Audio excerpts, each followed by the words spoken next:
Hello everyone. Let's see about Bell's inequality in this video.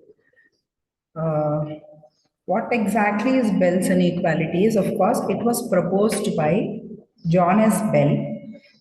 Usually, those who are familiar with this uh, quantum computing has an origin from quantum mechanics, where the directional spins of the atoms or the molecules are considered. Okay. Of course, usually people consider those spins along the orthogonal directions, the x, y, and z. But here, Bell proposes, first thing, Bell inequality was first stated by John S. Bell in 1964. Okay, instead of considering the directional spins along the orthogonal directions, the x, y, and z, he assumes that the spin of the atoms is along non-orthogonal directions. Okay, assumption is that, or he considers the spin of whatever atoms or electron spin usually considers the spin along three directions. Three directions, of course, here I should have written non-orthogonal, but three directions I will say here, which are non-orthogonal, randomly around some directions, non-orthogonal. All of us are aware that the x, y, and z directions are orthogonal to one another, or in other words, xy plane z is orthogonal to yz, x is orthogonal to zx, y is orthogonal, or in other words, y axis is perpendicular to x, at the same time perpendicular to z. So accordingly we consider things, but here randomly some non-orthogonal three directions he is considering. Bell Bell is considering, and he labels them, labeled those directions as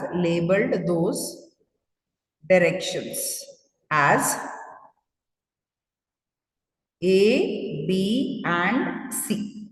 Okay, and hence he derives an inequality. Of course, there are limitations for this inequality, guys. Locally, this inequality is satisfied. Globally, there are some contradictions about which, if possible, I will talk in this or in the upcoming video. Okay, yeah.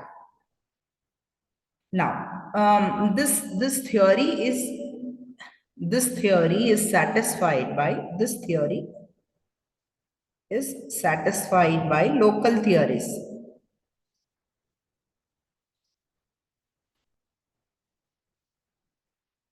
Satisfied by local realistic theories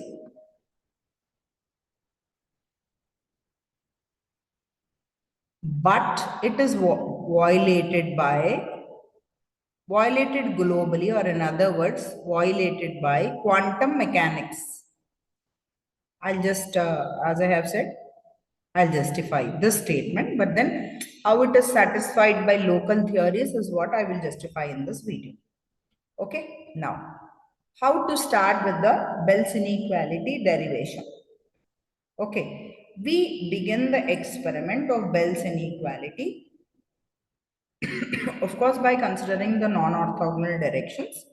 Okay, first we will start with let there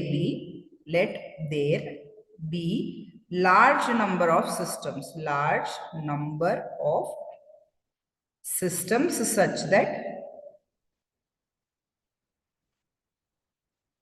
large number of systems such that there are two people, Alice and Bob,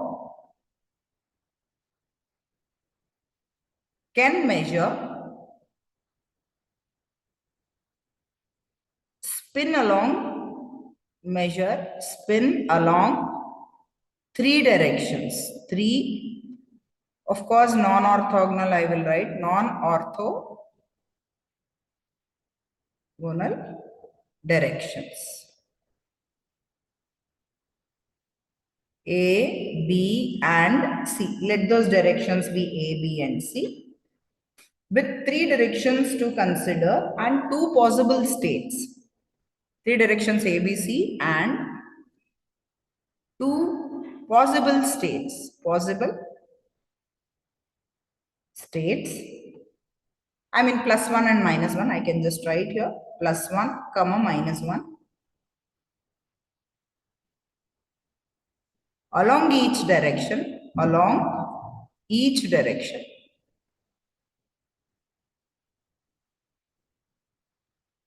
Along each direction, there will be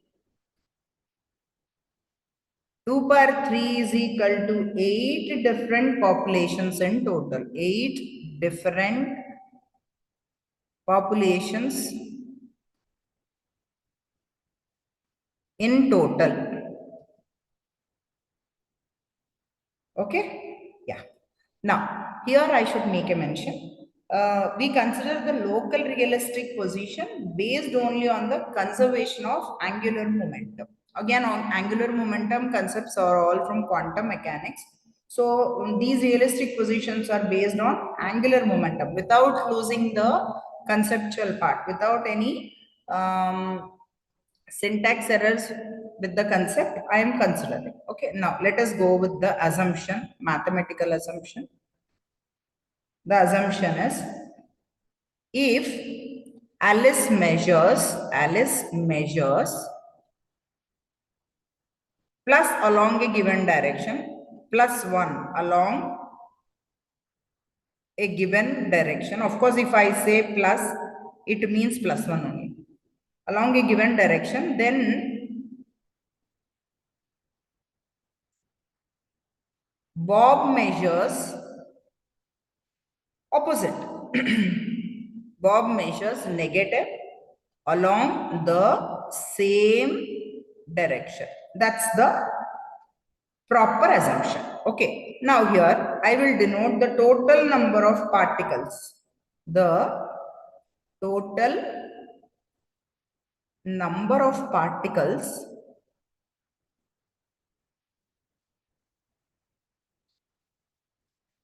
denoted by capital M, denoted by capital N, where capital N is equal to N1 plus N2. I'll just construct the table and show, don't worry. Plus and so on plus N8, or this is nothing but summation I is equal to 1 to 8 Ni. Okay, Ni particles are found in a state. In every state, Ni particles are particles in a state.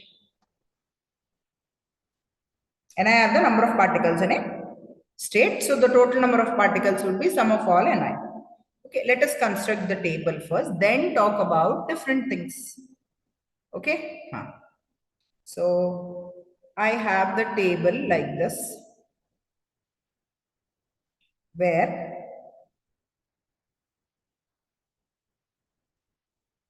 Alice, Z, Alice, X. Suppose if I consider this 2, for example, Bob, Z. Of course, it is direction, guys. I am not writing it because writing consumes a lot of time. Okay. If you understand, that's enough. Bob Z, Bob X. Now, along, if Z is plus, Alice Z is plus, then Bob Z is minus. Okay, of course, I'm taking 2 now. So the combinations would be plus 1 plus 1, plus 1 minus 1, minus 1 plus 1, minus 1 minus 1. These are the possible combinations with 2 by 2, 4 combinations. Okay. Now if Alice is plus, then Bob is minus. Alice X is plus, then Bob is again minus. Now you see Alice is plus along Z, so Bob is minus.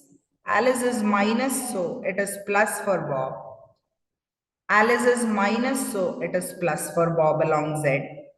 Alice is plus along Z, so Bob has a negative along X. This is plus and this is also plus. I hope I have conveyed properly what exactly I am trying to say, or properly I have justified the assumption that I was taking in the beginning. Okay. This is how things will vary. Now I was talking about three directions, right? Here I'm not talking about the orthogonal directions X, Y, and Z. Actually, I started with the directions A, B, and C. So let us construct the table for A, B, and C. It looks something like this. I have population here. Population constitutes N1, N2, and N3. Okay. Now I have one more. This is what? Alice. Okay. And this is for Bob.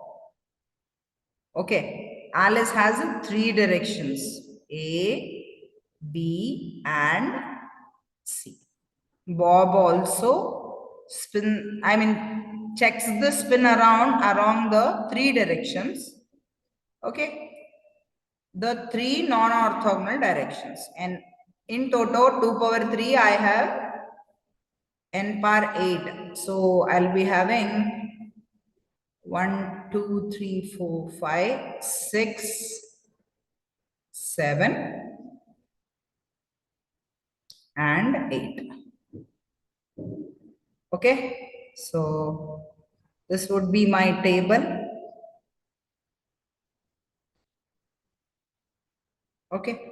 So I have N1, N2, N3, N4, N5, N6, N7, N8, and N9. No N9 is there. I'm sorry. Only 8 combinations now. So you can check, of course, the mix and match, the combinations, and so on. Okay. So what are the values that I will have? How I'm considering, I will just show. Uh, Suppose if all three are plus, if along all three directions Alice has plus, then all three directions Bob has negative. Okay, yeah. Next, first two positive and negative, first two negative and positive. Okay, positive, negative, and positive, negative, positive, and negative. Okay, next, positive, negative, negative. Okay.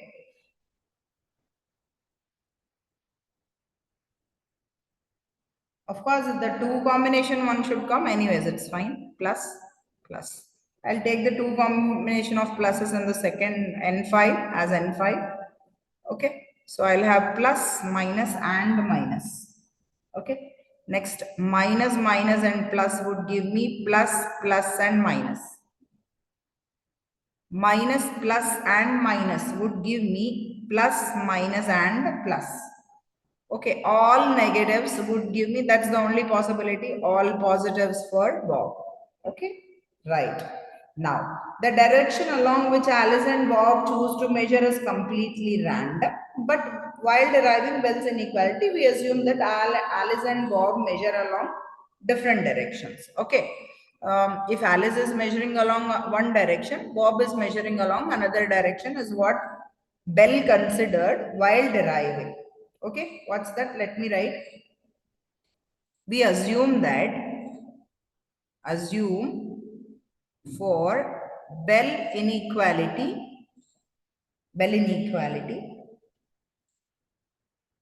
Alice and Bob measures in different directions. Measure in different directions.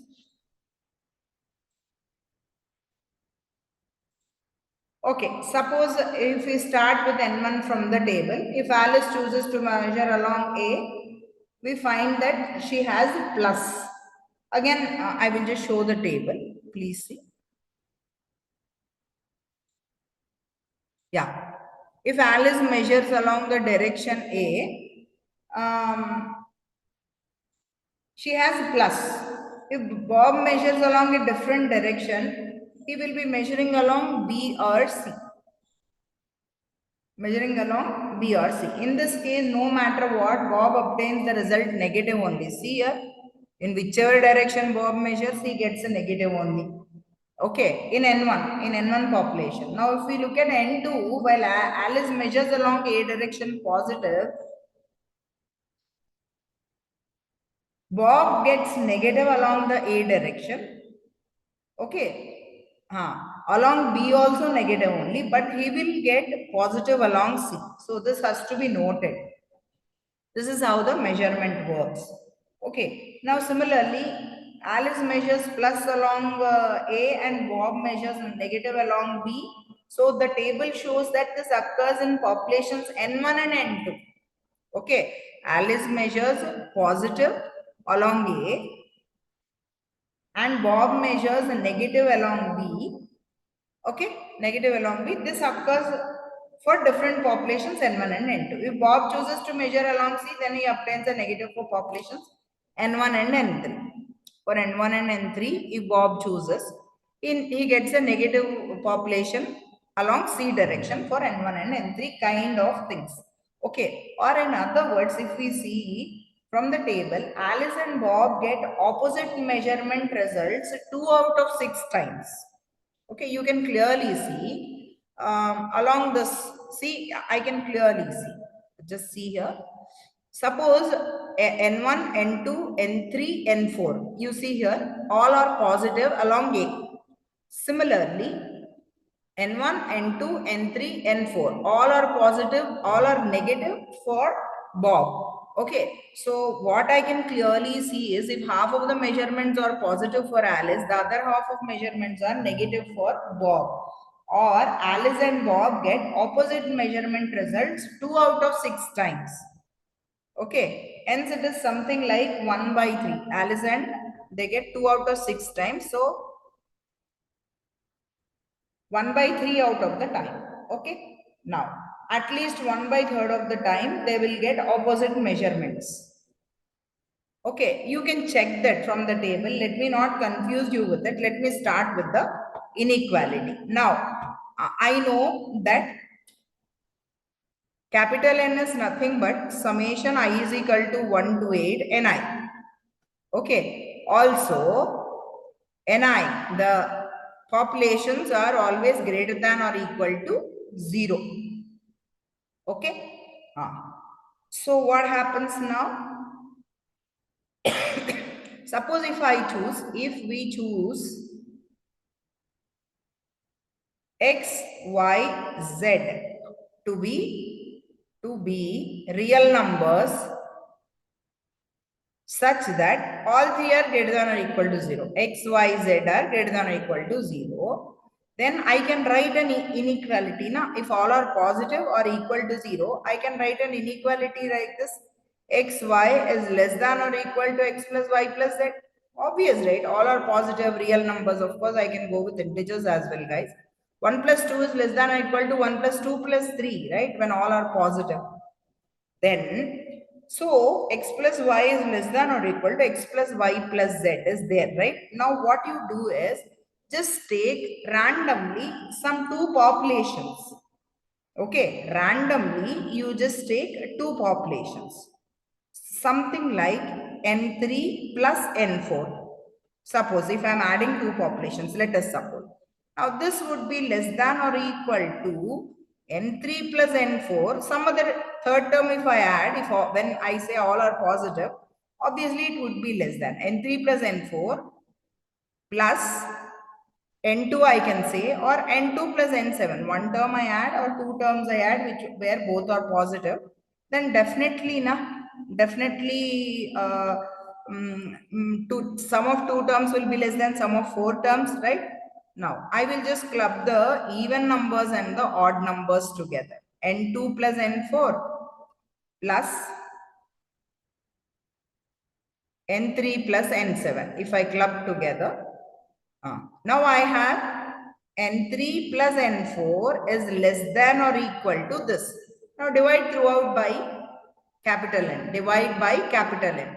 N3 plus N4 by capital N is less than or equal to N2 plus N4 by capital N plus N3 plus N7 by capital N.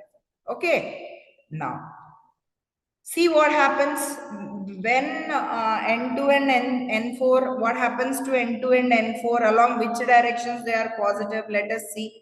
Bell tries to get some value, okay, without having syntactual errors of math. What that is probability is always positive. All those things he doesn't lose track with. Okay. Now coming to N2, N2, N3 and N4, the LHS part. Let us see the LHS part. N3 and N4. N3 and N4, if you observe, Alice is measuring positive along A direction. Alice is measuring positive. Okay. Along which direction Bob is measuring positive? Along B direction. So I can see here clearly, I can write here clearly, N3 plus N4 by N can be written as probability of getting a positive value for A along A direction and a positive value along B direction. I can write now for both of them. Again, A stands for Alice, B stands for Bob kind. Okay, along first one stands for Alice, second one stands for Bob. Similarly, let us look for N2 and N4 also. N2 is positive along which direction? N2 and N4 are positive along A. N2 and N4 are positive along C, guys. You can clearly see, right? So, N2 and N4 by N. See, it is favorable by total, right? It is nothing but probability, right? That's why I'm denoting it by that PR, probability sign. What's happening? N2 and N4? N2 and N4 are positive along A. Alice is positive along A. Bob is positive along C. Let me write this so that you don't lose the track. Okay, here I will write it with a different marker so that you understand again when you review it back. N3 and N4, of course I should say in N3 and N4, Alice is positive along A direction and Bob is positive along from the table along B direction. Okay, guys.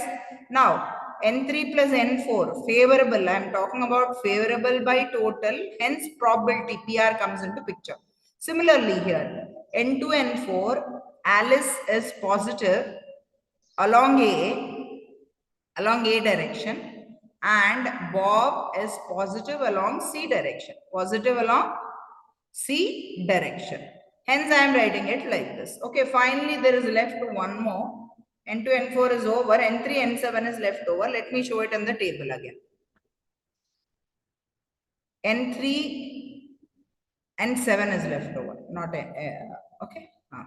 Let's look at the table. Of course, guys, you can construct this table in a different way. Get the inequality in a different way. No constraints on it. Okay, right. Now, coming to N3 and N4. N3 and N7. These are the ones. N3 and N7. N3 is positive along which direction? N3 is positive along N3 and N7. I think it should be N6 and not 7 because N7 and N3 are not positive along both the directions. Okay. Now, if I see N3 and N6, both are positive along C direction, guys.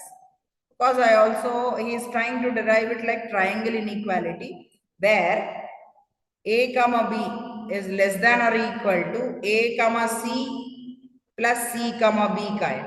Okay. So accordingly only I am seeing N3 and N6 it should be are positive along C direction. Again I will look at Bob where it is positive along which direction it is positive. Along B direction both are positive. Okay. N3 and N6. Okay. So I will just change this. It is not 7, it is 6. Okay. And this is 6. Right. Now what happens? I can say that N3 and N6 are positive along. Alice is positive in the populations N3 and N6 along the direction C. Okay. So positive along C direction. Next, Bob is positive in the population along the directions B in N3 and N6. Hence, he constructs this inequality like this guy. That is N3 plus N4 by N6. No, N is less than or equal to N2 plus N4 by N plus N3 plus N6 by N. Okay. Now, what are those values? Just substitute. This is nothing but probability of plus A plus B is less than or equal to probability of plus A plus C plus probability of plus C and plus B. Hence the Bell's inequality. That's how he proves it. And this would be called Bell's inequality. Okay. Of course, as I have made a mention, it is valid only for local theories. For global theories like quantum mechanics, it is invalid. I shall try to prove that in a different video, but as of now, this is all about Bell's inequality, guys. I hope I have justified it. Okay, Bell has proposed it. I try to give a proper explanation to what he has done. Okay, thank you.